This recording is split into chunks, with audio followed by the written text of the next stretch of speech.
Afternoon, exiles, and sorry for the highway and the truck noises.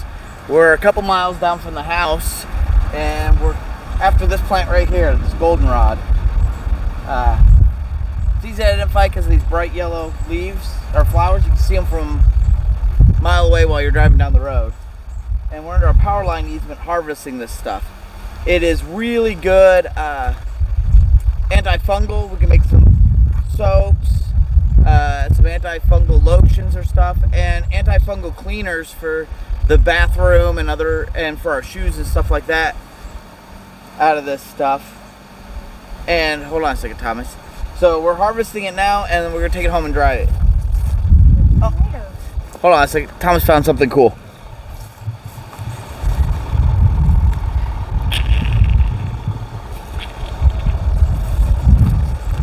So I don't know how well you can see it, but they're these little tomato-y looking plants. Here, let me take it off the tripod. They look like little tomatoes. Those are actually nightshade, wild nightshade.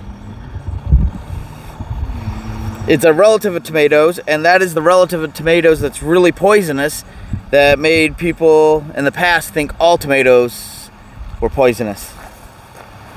Try to get as much of it as you can. Get low to the ground.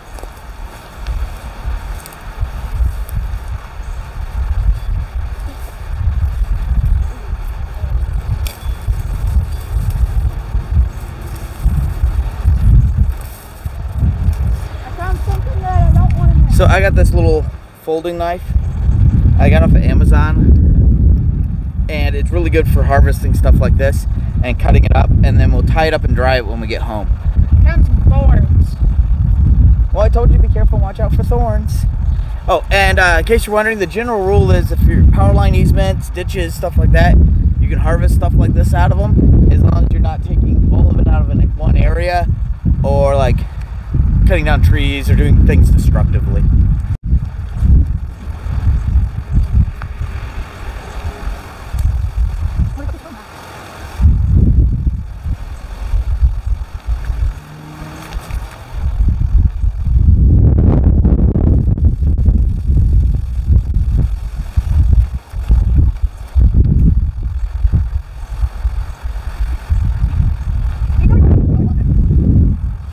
Fine.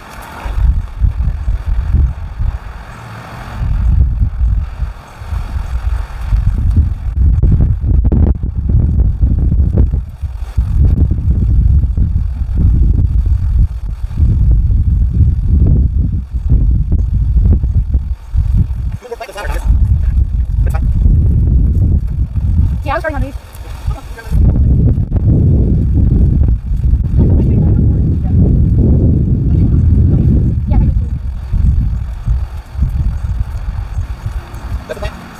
Tomatoes?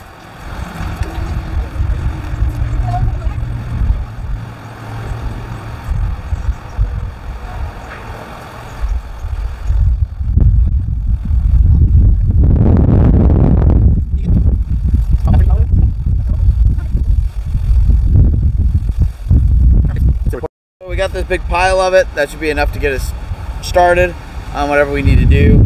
Some of these leaves are already starting to die and dry out because it's a few weeks later than when we should have harvested this.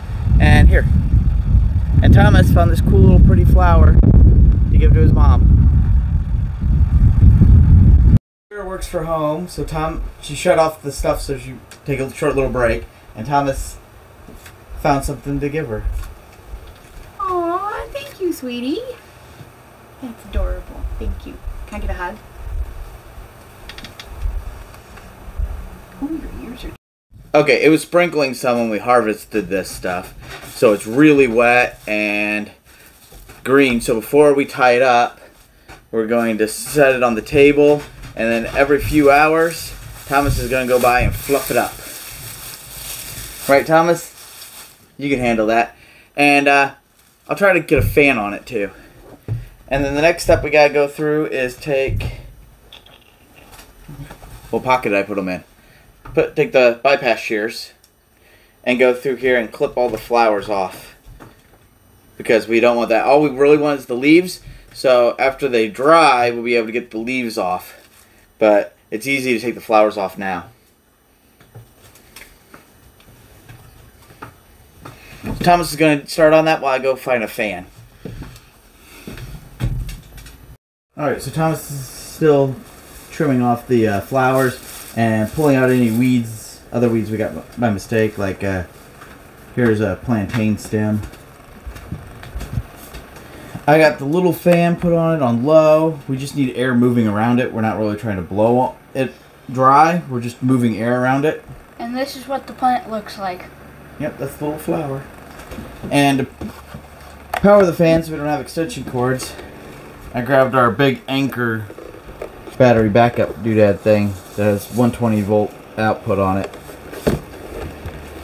That should run the fan for a few hours while all this gets dried, or starts to dry, and then we can hang it up.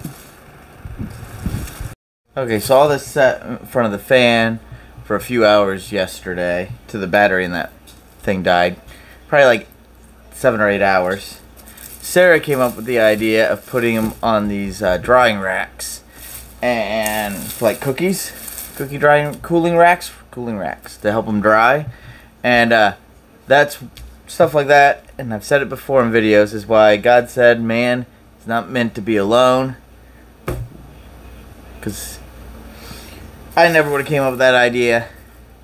So now I'm just quickly tying these things together. Simple little knot, nothing fancy.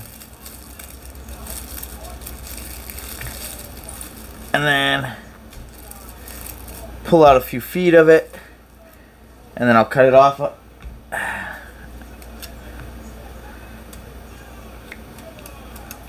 Okay, I can't cut them off with that. I'll go grab my knife. I don't have it on me right now because I'm in the kitchen. And then I'll bundle the rest of these up, and then I'll show you where we're hanging them up. Alright, so we got them hanging up in here in the little closet area for the water heater. May not be the safest place, but I think we're fine because they're way away from the heating elements. They're up the top of the water heater. Don't keep flammable things around your water heater, though. A lot of people pile stuff around it. Not a good idea.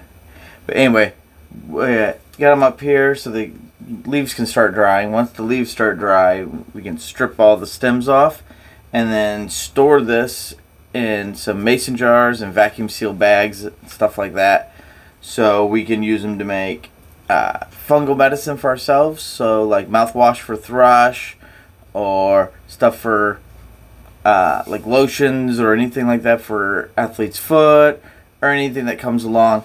And tea tree oil works really well for all those things, but Sarah's allergic to it, so this is a good alternative for us. We can store it well and save it up for when we need it. And also one other thing we're doing is we put the flowers, since as these dry the petals are going to fall off and make a huge mess. So we took the flowers here and put them in jars of alcohol. Then we can put these in spray bottles, use it to spray our mattresses and our shoes and the bathtub and places like that to prevent fungal problems. But your shoes and mattress actually get heavier as you own them from the bacteria, or from your dead skin cells and sweat living in them, and the bacteria and the funguses growing and living in your mattresses and your shoes. So this will help the mattress and shoes last longer, along with not smelling, especially shoes. Smelling is bad, and also be a lot more hygienic if we spray shoes, bathtub. Well, the shoes and mattress probably once a month, and then the bathtub we'll probably do every week. And we're going to be doing this to dry more herbs because we want to make sure we have what we need on hand. And I'm really glad Thomas came along and joined me and helped out with this, because I want him to learn how to do stuff like this, because it's important that not only we teach ourselves these skills, but we pass these skills on, and also that people start working together more as a family to do things. And I put a box down here to sweep all the leaves that fall off onto, And Rosie the cat's getting in the box and playing with it and trying to get inside the box.